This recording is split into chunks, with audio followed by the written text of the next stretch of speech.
এক আল্লাহর বান্দা নিয়ত কইরা বিয়া করলো, মাইয়া পাইছে ভালো বাবার সন্তান, ঘরে আসার পর 1 বছর 2 বছর 2টা কন্যার মালিক হয়ে গেল, আবার কন্যা আবার কন্যা, এভাবে কন্যা। ওই লোকটা চায় একটা ছেলে 2টা ছেলে, আমার ঐতিহ্য ধরে রাখবে কে, আমার এই ব্যবসা বাণিজ্যকে ধরে রাখবে, মনে মনে চায় আমার ছেলে দরকার অনেক, কিন্তু একটা ছেলেও নাই। আল্লাহর মর্জি, আল্লাহ কন্যা দেয় 1 2 3 4, এভাবে হতে হতে 6টা কন্যা সন্তানের বাবা হয়ে গেল এই বান্দা। এবার মাথা পুরা গরম, গরম হতে হতে এক পর্যায়ে গরম হইয়া কয়, ও আমার স্ত্রী, 7ম যদি সন্তান হয়, ছেলে যদি না হয়, গাত্তি রেডি কর, বাবার বাড়ি তালাক দিয়া বাড়ি ফিরাইয়া দিব, আর তোরে নিয়ে ঘর করব না। কন্যা সন্তান আমি চাই না, আমি চাই ছেলে, কন্যা দরকার নাই। আল্লাহর বান্দি স্বামীর সাথে কখনো তর্কে জড়ায় না, কারণ স্বামীর পদতলে স্ত্রীর জন্য আল্লাহর রহমত বর্ষিত। ও স্বামী, মদিনার নবী বলেন, আল্লাহ যদি আল্লাহ ব্যতীত অন্য কাউকে সেজদা করার আদেশ দিতেন, নারীদেরকে বলতো পুরুষের কদমের মধ্যে সেজদা করো। এরে নবীর উম্মতের দল, আল্লাহ ছাড়া আর কাউকে সেজদা করা যেহেতু জায়েজ নাই, এই জন্য কোন নারী স্বামীর কদমে সেজদা করতেও পারবে না। আল্লাহর বান্দা আল্লাহর কাছে বারবার ছেলে চায়, স্ত্রীর সাথে রাগ করে।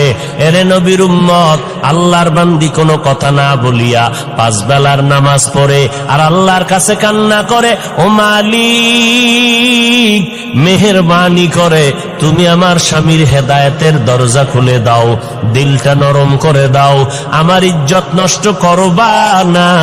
জীবনে বিয়া হইছে মাত্র একটা, আমি মরিয়া গেলে যাব, দ্বিতীয় বিয়ার জন্য মেয়েরা কান্দে না, জাতের মেয়েরা কয় আমার জীবনে বিয়া হবে একটাই, একটা বিয়েই হবে। ও আল্লাহ, আমার স্বামীর ঘর আমি ছাড়ব না, তুমি আমার স্বামীর হেদায়েতের দরজা খুলে দাও। মাইয়াহদিল্লাহু ফাহুয়াল মুহতাদ ওয়া মাইয়ুদলিল ফালান তাজিদা লাহু ওয়ালিয়াম মুরশিদা। হেদায়েতের মালিককে একমাত্র আমার আল্লাহ। আল্লাহ যদি চান হেদায়েত পাবে, যদি কপাল খারাপ হয় কপালে হেদায়েত আসবে না। হেদায়েত পাওয়ার মতো কোন মুর্শিদও খুঁজে পাবে না, কোন পথ প্রদর্শক খুঁজে পাবে না।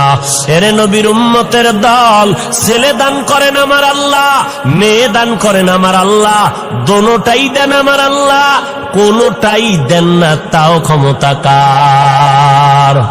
লিল্লাহি মুলকুস সামাওয়াতি ওয়াল আরদ ইয়াহাবু লিমান ইয়াশাউ ইনাসা ওয়া ইয়াহাবু লিমান ইয়াশাউ যুকুর আও ইউযাওয়িজুহুম যুকরানা ওয়া ইনাসা ওয়া ইয়াজআলু মান ইয়াশাউ আকিমা ইন্নাহু আলীমুন কাদির।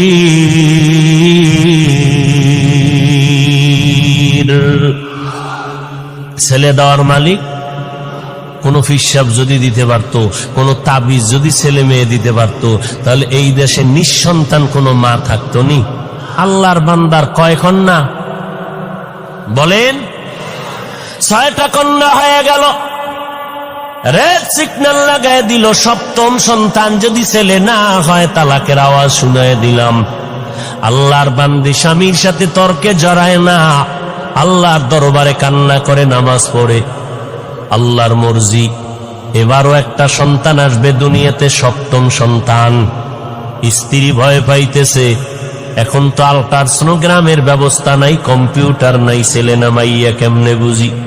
ও আল্লাহ, আমার স্বামী আমার উপরে সিগন্যাল লাগায় দিছে, ছেলে যদি আসে আলহামদুলিল্লাহ, না আসলে আমার উপরে কঠিন বিচার হবে, বিপদ আসবে। ও দয়ার মালিক, আমার কিছু বলার নাই, তুমি ইজ্জতের মালিক, মেহেরবানি করে তুমি আমার ইজ্জত হেফাজত করে নাও। আল্লাহ বলেন, যেই বান্দা আমাকে ভুলে না, আমি আল্লাহ তাকে ভুলতে পারি না। আমরাও আল্লাহরে ভুলে গেছি, আল্লাহ আমাদের উপরে বিপদ চাপায় দিছে। এরপরও যে চেহারাটা ঠিক আছে, অন্যায় করার পরে একমাত্র মদিনাওয়ালা নবীর উম্মত হওয়ার কারণে। এরে নবীর আশিক উম্মতের দাল, আল্লাহর বান্দি রাতের বেলা কান্নার আওয়াজ, প্রতিদিন কান্না করে, আল্লাহর দরবারে চোখের পানি কবুল হয়ে গেল। ওই সন্তানটা দুনিয়াতে আসার খুব নিকটে সময় যখন ঘনিয়ে গেল, ওই আল্লাহর বান্দা একদিন রাতের বেলা মরণের ঘুম দিছে, এমন হুঁশ নাই। আল্লাহর কুদরতের চাবি ঘুরায় দিলেন। আল্লাহর বান্দি যেহেতু কান্না করছে হেদায়েতের, আল্লাহ হেদায়েতের দরজায় বান্দাকে ডাকতেছে। রাতের বেলা ওই বান্দা ঘুমের ভেতরে স্বপ্নে দেখতেছে কিয়ামতের ময়দান হাজির, কিয়ামতের মাঠ কায়েম হয়ে গেছে। মাঠের মধ্যে মানুষ উলঙ্গ দৌড়ায়, মাথার উপরে সূর্যের গরম, সূর্যের গরমে জমিনটা তামা হয়ে গেছে, দাঁড়ানোর কোনো উপায় নাই। জাহান্নামীরা জাহান্নামের দিকে যাইতেছে।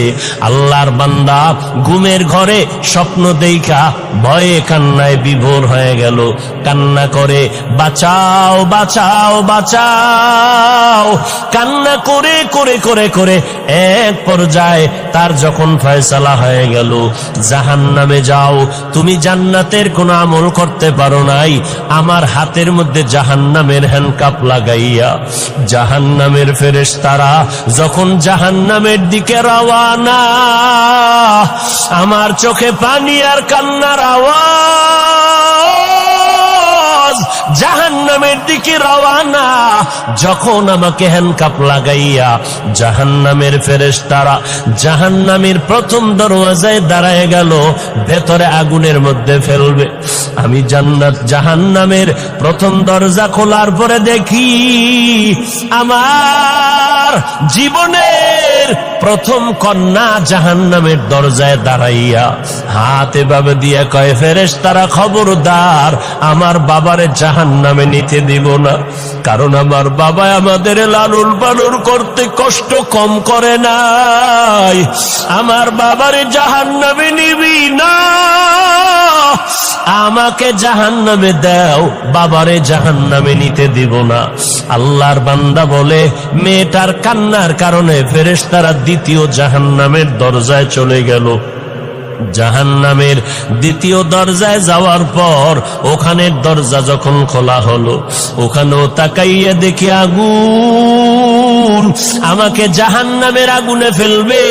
হঠাৎ করে নজর করে দেখলাম আমার দ্বিতীয় কন্যা সন্তানটা জাহান্নামের দ্বিতীয় দরজায় দাঁড়াইয়া হাউমাউ করে কান্না করে আর বলে, খবরদার, আমার বাবারে জাহান্নামে নিতে দিব না, আমাকে জাহান্নামে নিয়ে যাও।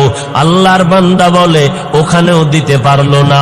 তৃতীয় দরজায় যখন গেল, ওখানে গিয়েও দেখি আমার 3 নাম্বার কন্যাটা কান্না করে, বাবারে জাহান্নামে ঢুকতে দিব না, কারণ আমার বাবা কত কষ্ট করেছেন আমাদের জন্য, কত রাত্র ঘুমাইতে পারেন না, খানা খাইতে পারেন না, কত ঈদের দিন গেছে ভালো পোশাক দিতে পারেন না, এরপর আমার বাবা কষ্ট করি আমাদেরকে হাসি ফুটাইতেন, আমার বাবারে কষ্ট দেওয়া সম্ভব না, আমাকে জাহান্নামে দাও, আমার বাবারে দিতে দিব না।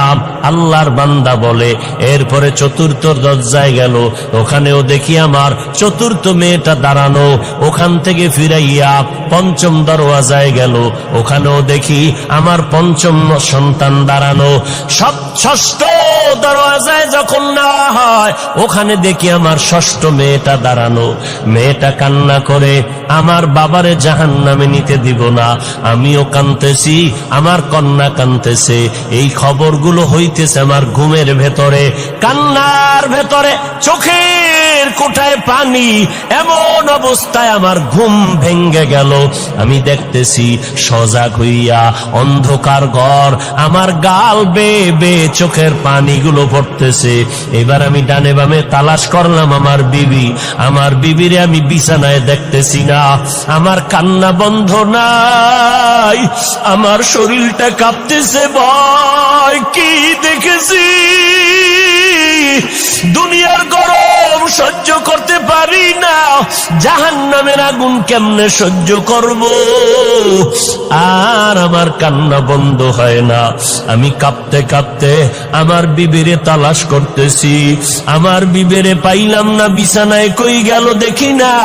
নজর করে গভীর রাত, অন্ধকার ঘর খুঁজে খুঁজে দেখলাম ঘরের একটা পার্শ্বে ভেতরে নির্বিল জায়গা, নির্জন। ওই জায়গার ভিতর আমি হাইটা গিয়ে দেখি গুনগুন কান্নার আওয়াজ আসতেছে। কে এখানে কাঁদে? কান লাগায় দেখি আমার বিবির কান্নার আওয়াজ। আমি কান লাগায় দেখি আমার বিবি চোখের পানি ছেড়ে মোনাজাত দিয়া কান্না করে, আল্লাহ তুমি আমার স্বামীরে হেদায়াত দাও, তুমি ইজ্জতের উপরে আমার যেন কোনো আক্রমণ না আসে। আল্লাহর বান্দা বলে, বিবির কান্না দেখার পর আমি সহ্য করতে পারি না, বিবির হাত ধরে বলি, আর কাঁদিও না রে বিবি, আর কান্না করিও না, আমি তোমাকে বহু কষ্ট দিয়েছি রে বিবি, মাফ করে দাও। আমি বুঝতে পারি নাই। আল্লাহর কাছে দোয়া করি আমার আর একটাও যেন কন্যা হয়, কারণ আমার 7টা কন্যা যদি হয় 7টা জাহান্নামের দরজা থেকে আমি বেঁচে যাব। ও বিবি, আমাকে মাফ করে দাও, আমি আর তোমারে কোনো খারাপ কথা বলবো না। এরে এলাকার মুসলমান, পর্দার আড়ালের মা বোনেরা, ও বৃদ্ধ বাবাজি, আল্লাহর কাছে এমন সন্তানের জন্য দোয়া করা দরকার। আল্লাহ সন্তান যদি দাও, নেককার সন্তান দিও, এমন সন্তান যেন না পাই যেই সন্তানের কারণে মা বাবার ইজ্জত নষ্ট হবে, মা বাবা সমাজে মুখ দেখাইতে পারবে না। ও আল্লাহ, তুমি কন্যা দাও আলহামদুলিল্লাহ, তুমি ছেলে দিল আলহামদুলিল্লাহ, তবে আদর্শওয়ালা নেক আমলওয়ালা ভালো সন্তান তুমি দিও। যেই সন্তান কন্ট্রোলে আসবে না ওই সন্তান আমরা চাই না। উস্তুনে হান্নানা আজ হজরে রসুল নালামি জাদ হামচু আরবাব উকুল। গাছের জন্য আমার নবী রহমত, মাছের জন্য রহমত, রুহের জগতে আমার নবী রহমত। আল্লাহ সব আত্মাগুলো জমা করে বললেন, আলাস্তু বিরব্বিকুম, আমি কি তোমাদের রব না? সর্বপ্রথম আপনার আমার নবীর আত্মা জবাব দিল, বালা, হ্যাঁ আপনি আমাদের রব। আমার নবীর জবাবের পর সব মুমিনের আত্মা জবাব দিল, আপনি আমাদের রব। বেঈমানের আত্মাগুলো জবাব দিল, আপনি আমাদের রব। দুনিয়ার জমিনে আমার নবী রহমত। আজ আমরা নবীর উম্মত হইয়া কত ধন্য। অন্য নবীর উম্মতের হায়াত অনেক বেশি, অনেক সওয়াব কামাই করেছেন। আল্লাহ বলেন, ও নবী, আপনার উম্মতের হায়াত কম, তবে এই কম হায়াতে আমি আল্লাহ বরকত দিব অনেক বেশি। আপনার উম্মতেরা 5 বেলার নামাজ পড়বে, আপনার কারণে আমি 50 ওয়াক্ত নামাজের সওয়াব দান করব। আরো আস্তে করে বলেন, আপনার উম্মতেরা জমিনের যে কোনো জায়গায় সিজদা করবে, আমি কবুল করে নিব। আপনার উম্মতেরা যে কোনো দ্বীনি মজলিসে বসবে, আমি আল্লাহ সাথে সাথে সবার গুনাহগুলো মাফ করে দিব। আতিনা ফি দারে দুনিয়া না হাসান, আতিনা ফি দারে উকবানা হাসান, ইয়া গিয়াসাল মুস্তাগীসিন ইহদিনা লিফতিখারা বিল উলুমি ওয়াল গিনা। আমার নবীর জন্য পিপিলিকা কাঁদতেছে। ও দয়ার মালিক, একটু বাইতুল্লাহ দেখায় দাও, মদিনার রওজাদারে দেখায় দাও। আল্লাহ বলে, মক্কার কবুতর জলদি করে যাও, অমুক এলাকার গর্তের থেকে পিপিলিকা আমার ঘর দেখবে, বাইতুল্লাহ যাও। পায়ের সাথে বাজাইয়া বাইতুল্লাহ দেখায় ঘুরাইয়া মদিনার উপর দিয়া তারে আবার জায়গায় পৌঁছাইয়া দাও। গর্তের সাপ আমার নবীর মোলাকাতের জন্য দীর্ঘদিন অপেক্ষমান, জঙ্গলের প্রাণী আমার নবীর জন্য পাগল। সাহাবায়ে কেরাম বলেন, আমরা রাস্তা দিয়ে হাঁটতেছি, আমাদের নবীর পেছনে বারবার ডানে বামের থেকে বারবার সালামের আওয়াজ পাইতেছি, কিন্তু মানুষ দেখি না। রহমতের নবী বারবার কেন সালামের আওয়াজ পাইতেছি? নবী বলেন, জানো না রে সাহাবা, আমি মুহাম্মদের আগমনের খবর পাইয়া জঙ্গলের প্রাণীরা সব আমি মুহাম্মদের সালাম জানাইতেছি। জঙ্গলের প্রাণীরা নবীরে চিনল, গর্তের পিপিলিকা সাপ চিনল। কপাল পোড়া মুসলমান, আজ আমরা সেই নবীরে চিনলাম না। যদি নবীরে চিনতিরে যুবক, বেঈমানের পা চাটা গোলাম হইয়া মাথার চুল কাটিয়া ইন্দুর আর বান্দরের মতো হইতি না। तुको जाओ सुन्नते अहमद को जा बा मोहम्मद के बुअद निस्बत तोरा मन अहब्बा सुन्नती कौले रसूल मजदाए काना मई हम कुन कबूल वमा अरसलनाका इल्ला रहमतल लिल आलमीन।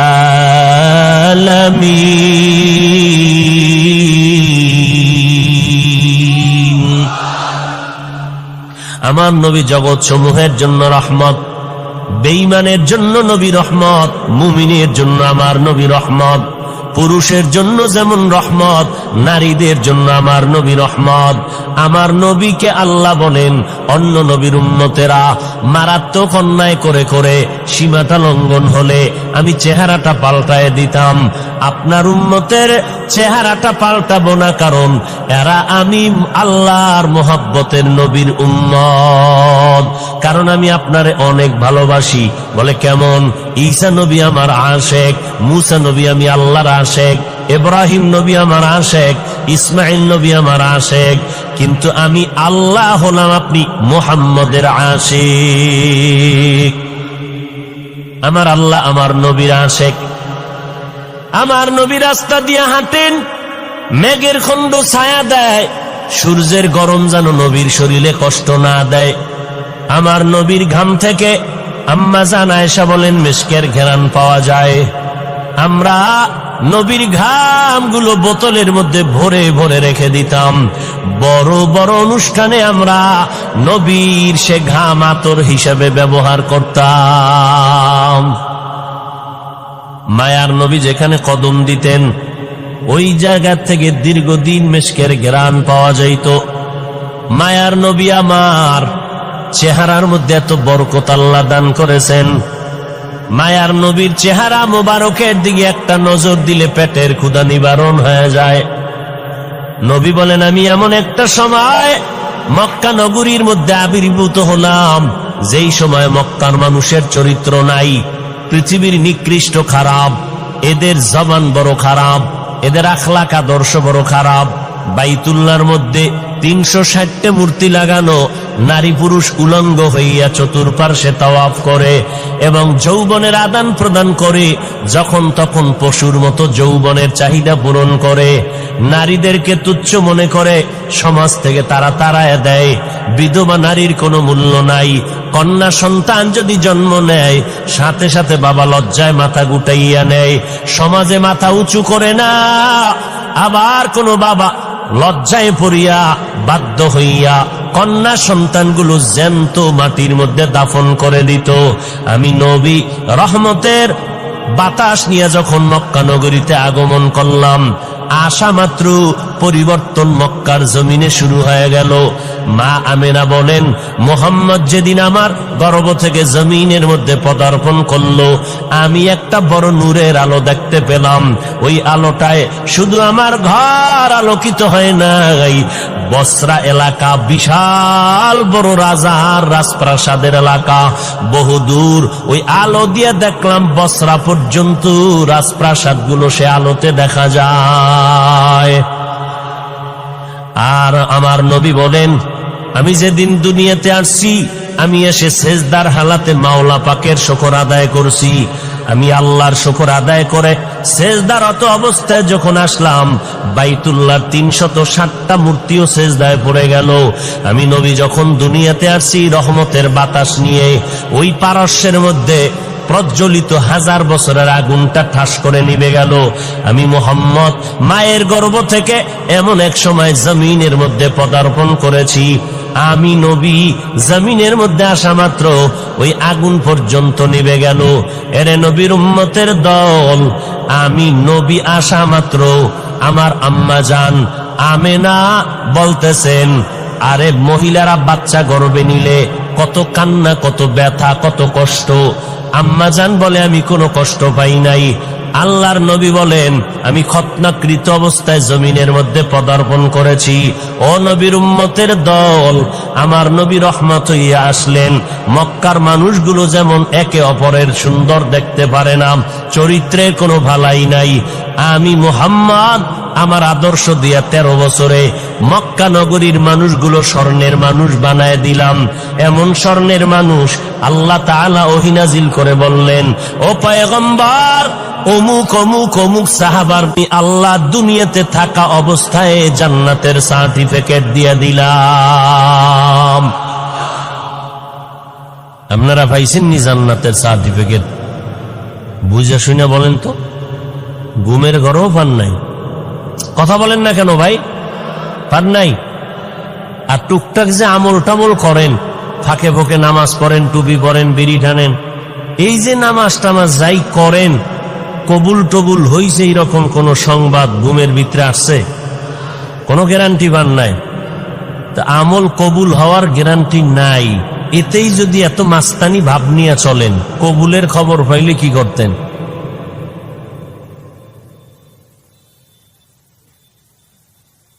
হায় হায় হায়, আল্লাহ হেদায়াত দান করেন। মায়ার নবী রহমাতুল লিল আলামিন হয়ে জমিনে আসলেন। আল্লাহ তাআলা বলেন, আমি হলাম জগৎ সমূহের জন্য রব। আলহামদুলিল্লাহি রাব্বিল আলামিন, আমি হলাম জগৎ সমূহের জন্য রব। আর আমার মুহাম্মদ জগৎ সমূহের জন্য হলেন রহমত। আমি হলাম রব্বুল আলামিন, আমার বন্ধুটাকে বানায় দিলাম রাহমাতুল লিল আলামিন। মায়ার নবী বলেন, আরবের মানুষগুলো কন্যাদেরকে তুচ্ছ মনে করে তাড়ায় দেয়, আল্লাহ তাআলা আমার দ্বারা নারীদের ইজ্জত প্রতিষ্ঠিত করে দিলেন স্থায়ীভাবে। আমার বয়স যখন 25 বছর হয়, 40 বছরের একজন বিধবা নারী খাদিজা রাদিয়াল্লাহু আনহা, 2 জন স্বামী বিদায়ের পর আমি মুহাম্মদ তৃতীয় স্বামী হিসাবে তার ঘরে চলে গেলাম। আরবের মানুষগুলো সমালোচনায় ভরপুর হয়ে গেল, মুহাম্মদ নবী দাবি করে আবার বিধবারে বিয়ে করল কেন? মদিনার নবী বলেন, জগতের নারীরা শুনে নাও, জমিনের মধ্যে কোন ধর্ম, ইহুদি ধর্ম, খ্রিস্টান ধর্ম, দুনিয়ার কোন ধর্মের ভিতরে নারীদের সম্মান কেউ বাড়ায় নাই। আল্লাহ তাআলা ইসলামের ব্যানার দিয়া আমি মুহাম্মদের দ্বারা নারীদের ইজ্জত বাড়ায় দিয়েছেন। এই কথা যারা বুঝে না, তারা স্লোগান দেয় ইসলাম নারীর অধিকার দেয় নাই। এই রকম স্লোগান দিয়া নারীদেরকে সমান অধিকারের নামে স্লোগান দিয়া রাস্তায় নামাইতে চায়। নারীর ইজ্জত নষ্ট করার স্লোগান দিয়া এরা বল ইসলাম নারীরে আটকাইয়া দিছে 4 দেওয়ালের ভেতরে, নারীর সম্মান ইসলাম দিতে পারে নাই। এরে নবীর উম্মতের দল, আল্লাহর নবী বলেন, ইসলাম ছাড়া দুনিয়ার কোন তন্ত্র মন্ত্রে নারীর সম্মান মর্যাদা বাড়াতে পারে নাই। যারা বিশ্বাস করে না তারা নারীর দুশ্মন, তারা মানবতার দুশ্মন, তারা ইসলামের দুশ্মন। কন্যা সন্তানদের তারা অবহেলা করে, কন্যা সমাজের বোঝা।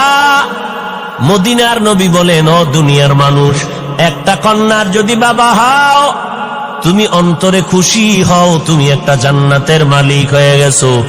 দুইটা কন্যার যদি বাবা হতে পারো, তুমি দুইটা কন্যা পাইয়া দুই জান্নাতের মালিক। তিনটা কন্যা যদি পাও, তুমি তিনটা জান্নাতের মালিক। চার কন্যা পেলে তুমি চারটা জান্নাতের মালিক। এরে নবীর উম্মতের দল, বর্তমান দুনিয়াতে এমন কিছু দুশ্মন আছে, মাওলার কাছে ছেলে হইলে খুশি, মাইয়া হইলে বড় বেজার। আসেনি? মাইয়া হইলে বেজার যদি হও তো তুই মাইয়া বিয়া করলি কা? ও নিমক হারাম রসুলের দুশ্মন। কন্যা সন্তান হলে কষ্ট পায়, ছেলে হলে খুশি কেন? যৌতুকের নামে পচা পায়খানা খাওয়া যাবে মজা করে, কি ঠিক না? কুকুরকে বিরিয়ানি পোলাও যদি দাও, কলিজা ঠান্ডা হবে না যতক্ষণ না পাক না দিবা। এই সমাজের মানুষের যতই বয়ান দেই না কেন, এরপরও তাদের হারাম খাইতেই হবে, না খাইলে কলিজা ঠান্ডা হবে না। ছেলেটা হইলে খুশি, এই ছেলেরে যৌতুক নিয়ে বিয়া করাবো। যেই মাইয়া আমার ছেলেরে দিবি, আগে কন্টাক্ট করে বিদেশ নিবি নি, ভিসাটা দিতে পারবি নি, তাহলে আমার মাই তোমার মেয়েটা নিব। তোমার ছেলে